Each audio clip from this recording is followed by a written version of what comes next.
आज की वीडियो में आप सभी का बहुत बहुत स्वागत है। क्वेश्चन आ रहा है आज की वीडियो में अपने पास। चैप्टर अपना फिनिश हो चुका है, लिंक आपको डिस्क्रिप्शन में दे रखा है लास्ट पार्ट का। इस पार्ट में हम पढ़ने वाले हैं कि इसके कुछ एक क्वेश्चंस हैं जो आपको इंपॉर्टेंट लगते हैं हमें, तो उनको भी आप पढ़ लीजिए। प्लेटिनम, सोना मतलब कि गोल्ड या चांदी का उपयोग आभूषण बनाने में क्यों किया जाता है?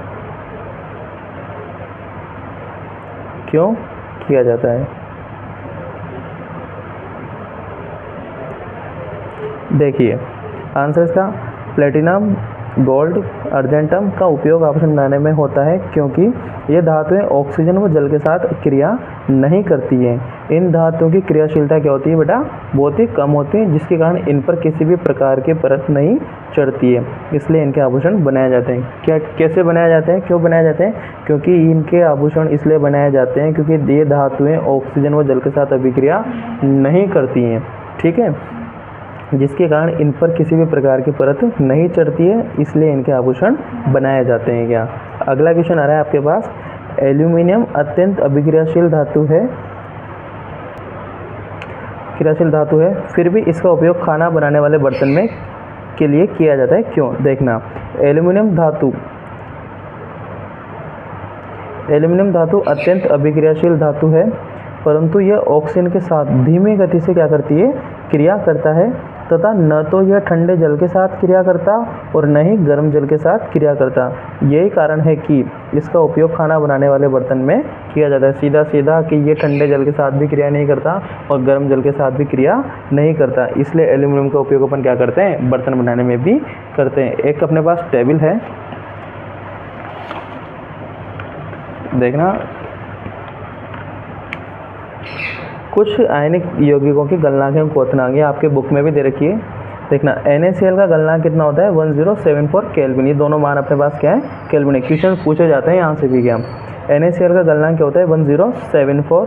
इसका क्वथनांक होता है 1686, सॉरी हाँ 1686, मतलब कि 1686 इसका केल्विन क्या होता है? क्वथनांक होता है। LiCl इसका 887 तो क्या होता है? गलनांक होता है केल्विन, और 1600 इसका क्या होता है? क्वथनांक होता है। कैल्शियम क्लोराइड का गलनांक कितना होता है? 1045 केल्विन, और इसका 1900 केल्विन क्या होता है? क्वथनांक होता है। कैल्शियम ऑक्साइड का 2850 केल्विन गलनांक होता है, और 3120 इसका क्या होता है? क्वथनांक होता है। मैग्नीशियम क्लोराइड का 981 गलनांक होता है केल्विन, और 1685 केल्विन इसका क्या होता है? क्वथनांक होता है। इसके बाद आप एक बार एस का बिल्कुल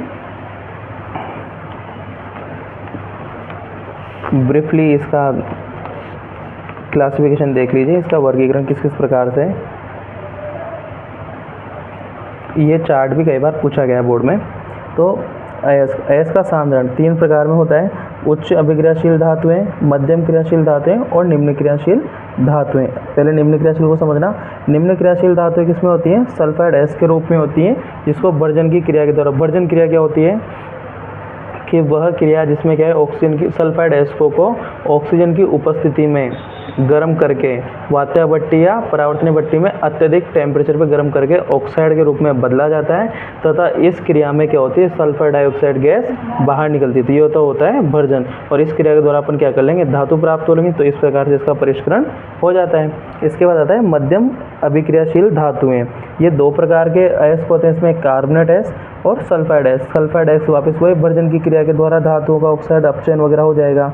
इसमें क्या होता है? निस्तापन। निस्तापन क्या होता है कि वह क्रिया जिसमें ऑक्सीजन की अनुपस्थिति रहेगी, ऑक्सीजन की अनुपस्थिति में वात्या भट्टी या परावर्तनीय भट्टी में इसको अतिरिक्त ताप पर गर्म किया जाता है, तो इसमें ऑक्साइड का निर्माण हो जाता है, तथा इस क्रिया में कार्बन डाइऑक्साइड गैस बाहर निकलती है, ठीक है।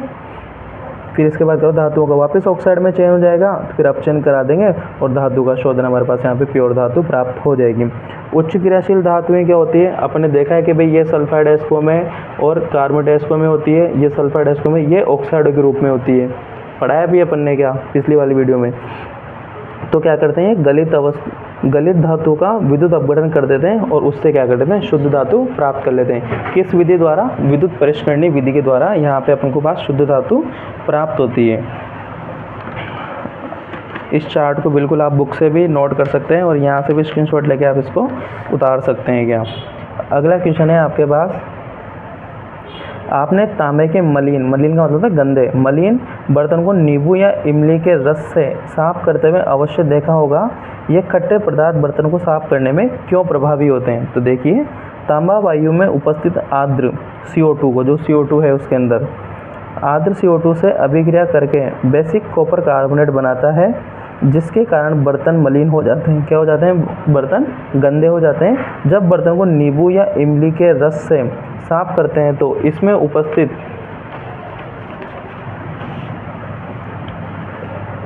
उपस्थित अम्ल बर्तन पर उपस्थित बेसिक कॉपर कार्बोनेट से क्रिया करके उसे विलय करते, मतलब उसको घुलनशील कर देंगे, जिससे बर्तन क्या हो जाएंगे? आपके साफ हो जाएंगे। ज़्यादा गंदे बर्तनों के लिए फिर अपन क्या करते हैं? अम्ल वगैरह का प्रयोग करते हैं, नींबू वगैरह का प्रयोग करते हैं। अगला क्वेश्चन है, ये आपकी बुक से क्वेश्चन नंबर 16 हमने लिया है यहाँ से। गर्म जल का टैंक बनाने में तांबे का उपयोग होता है, परंतु इस्पात, लोहे की मिश्र धातु, ठीक है ना, का नहीं। इसका कारण बताइए। तांबा बहुत कम अभिक्रियाशील धातु है। यह जल तथा भाप के साथ बिल्कुल अभिक्रिया नहीं करता है और न ही यह ऑक्सीजन व खनिज लवणों से अभिक्रिया करता है। तांबा इस्पात की अपेक्षा ताप का अच्छा चालक भी होता है। इसके विपरीत इस्पात की आसानी से जंग से क्या होती है?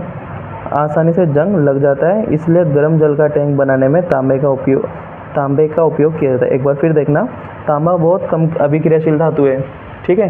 तांबा क्या है? बहुत ज़्यादा हाईली रिएक्टिव तत्व नहीं है अपने पास। यह जल तथा भाप के साथ बिल्कुल अभिक्रिया नहीं करता है। कौन? तांबा। और न ही यह ऑक्सीजन व खनिज लवणों के साथ अभिक्रिया करता है, ठीक है। जल से भी नहीं करता, ऑक्सीजन वगैरह से भी यह अभिक्रिया नहीं करता है। तांबा इस्पात की अपेक्षा अच्छा चालक भी होता है, चालन भी करता है।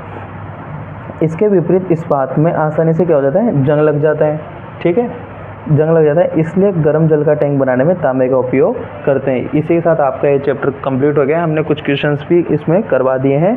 आप बिल्कुल पूरे अच्छे से इस चैप्टर की वीडियोस देखिए। इसकी प्लेलिस्ट हम आपको डाल देंगे पूरी, स्टेप बाय स्टेप। हमने चैप्टर नंबर 1, 2 चैप्टर भी कंप्लीट करवा दिए हैं। मैथ्स में भी हमने चैप्टर नंबर 1 और 2 प्रश्नावलियाँ कंप्लीट करवा दी है।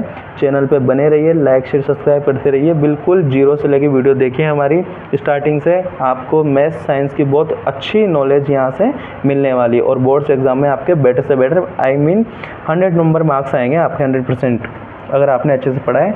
चलिए, धन्यवाद। नेक्स्ट वीडियो में मिलते हैं चैप्टर नंबर 4 में।